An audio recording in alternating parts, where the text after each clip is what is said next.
Olá, eu sou o João, estudante de Comunicação Organizacional da UTFPR Campus Curitiba. Esse trabalho é da disciplina de Comunicação Oral e Escrita, do professor Guto, e eu vou apresentar um artigo da Margarida Kunsch sobre comunicação organizacional na era digital, contextos, percursos e possibilidades. A Margarida traz a sociedade digital como a sociedade contemporânea, que vem se tornando cada vez mais complexa, conforme surgem novas tecnologias que são utilizadas para a comunicação. Um exemplo disso é a internet, que em pouco tempo reformulou a maneira como a sociedade se organiza.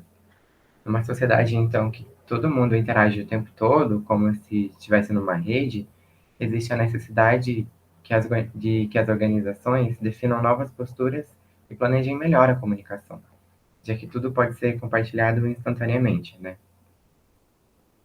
Essas novas tecnologias que vão surgindo, trazem muitas transformações que a gente pode perceber no nosso dia a dia.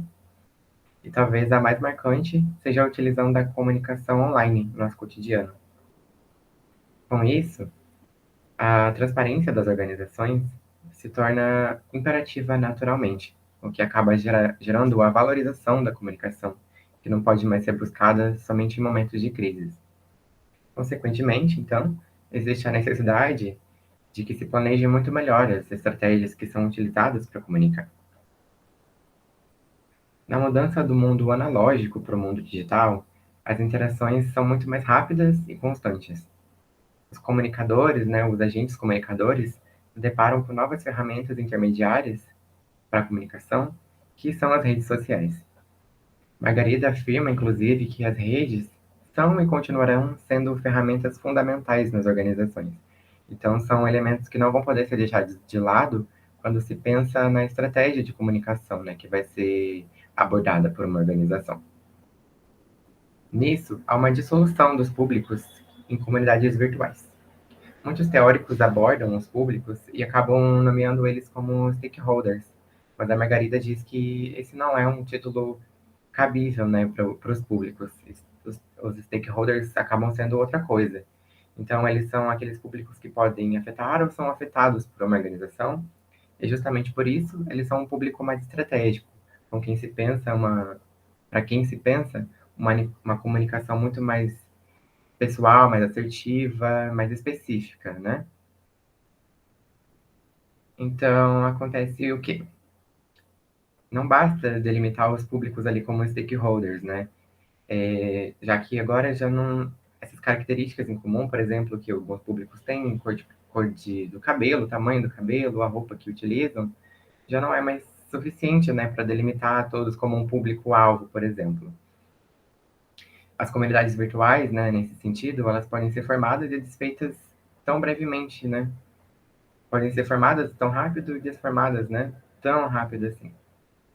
E a Margarida, inclusive, para exemplificar tudo isso, ela usa o paradigma do rizoma, que são plantas bem interessantes. Elas são subterrâneas, então a gente não vê exatamente de onde que ela está saindo. E elas conseguem alcançar proporções bem grandes, né? Se ramificando para cima, para os lados. E esse é um paralelo que a gente pode fazer com a sociedade, quando existe uma comunicação mais democrática, como acontece nas comunidades virtuais, por exemplo.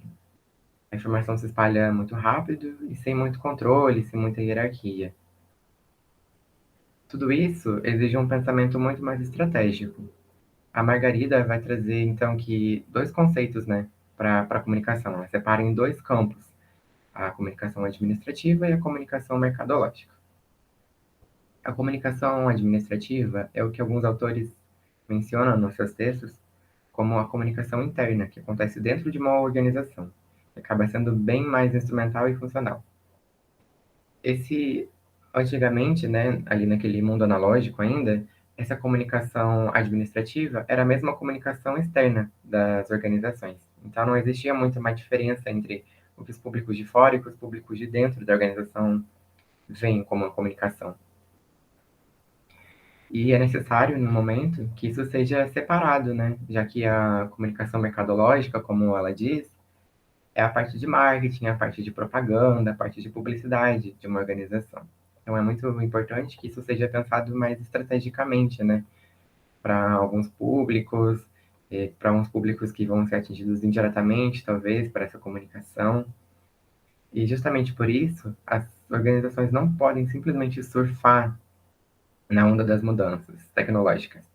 Preciso que elas pensem com mais tática, com mais estratégia, e que de fato haja um acompanhamento bem maior dos públicos mundiais, como que eles se comportam para que se pense na comunicação, né, que vai ser realizada, e para que ela aconteça positivamente também.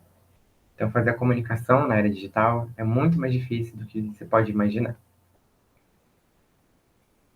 A Margarida publicou esse texto em 2007, e agora em 2021 ainda tem uma temática bastante atual. Então, é um texto bastante interessante, que eu gostei bastante de compartilhar. E, basicamente, é isso que ela tem para dizer para a gente. Muito obrigado pela atenção.